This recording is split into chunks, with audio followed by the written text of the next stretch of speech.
জুলাই সনদ বাস্তবায়নে গণভোটে ঐকমত্য। দ্রুতই দেশে ফিরব বললেন তারেক রহমান।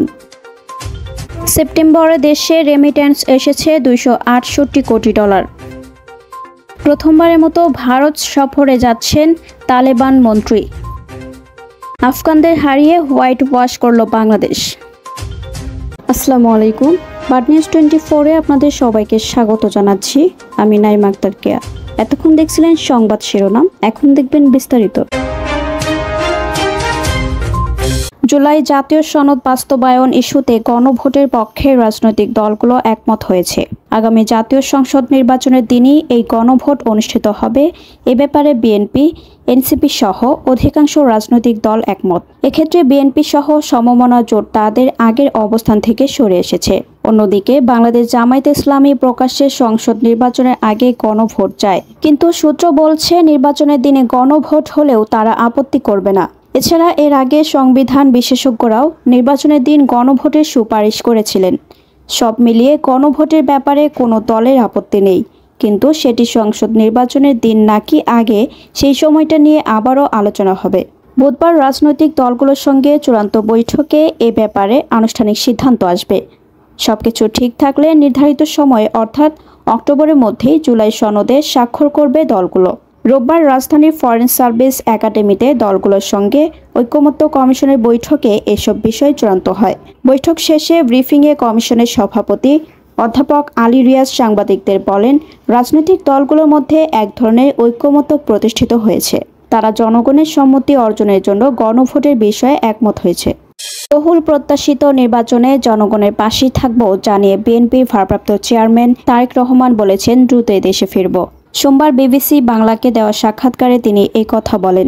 নির্বাচনের আগে দেশে আসবেন কিনা এমন প্রশ্নে তিনি বলেন, আমি রাজনীতি করি, রাজনৈতিক কর্মী হিসেবে রাজনীতি ও নির্বাচন ওতপ্রোতভাবে জড়িত। জনগণের একটা প্রত্যাশিত নির্বাচনে কিভাবে দূরে থাকি? অবশ্যই খুব দ্রুত দেশে ফিরব। দেশে ফেরা নিয়ে কোনো শঙ্কা আছে কিনা এমন প্রশ্নে তিনি বলেন, বিভিন্ন জায়গা থেকে শঙ্কার কথা শুনেছি, সরকারের কাছ থেকেও অনেক সময় শঙ্কার কথা শুনেছি। চলতি বছর সেপ্টেম্বর মাসে $268 কোটি $58 লাখ রেমিট্যান্স এসেছে দেশে। এর আগে গত বছরের সেপ্টেম্বরে এসেছিল $240 কোটি $41 লাখ। ফলে গত বছরের সেপ্টেম্বরের তুলনায় এবছরের সেপ্টেম্বরে প্রবাসী আয় 10.46%। চলতি বছরের আগস্টের তুলনায়ও সেপ্টেম্বরে রেমিট্যান্স বেড়েছে। গত আগস্টে প্রবাসী আয় আসে $242 কোটি $18 লাখ। সেই অনুযায়ী এক মাসের ব্যবধানে রেমিট্যান্স আয় বেড়েছে 10.90%। বাংলাদেশ ব্যাংকের হালনাগাদ প্রতিবেদনে এ তথ্য উঠে এসেছে। আফগানিস্তানের তালেবান পররাষ্ট্রমন্ত্রী আমির খান মুত্তাকির উপর থেকে সাময়িক ভ্রমণ নিষেধাজ্ঞা তুলে নিয়েছে জাতিসংঘের নিরাপত্তা পরিষদ কমিটি। এর ফলে আগামী 9 থেকে 16 অক্টোবরের মধ্যে প্রথমবারের মতো ভারত সফর করার কথা রয়েছে তার। শুক্রবার ভারতের পররাষ্ট্র মন্ত্রণালয় এই তথ্য জানিয়েছে।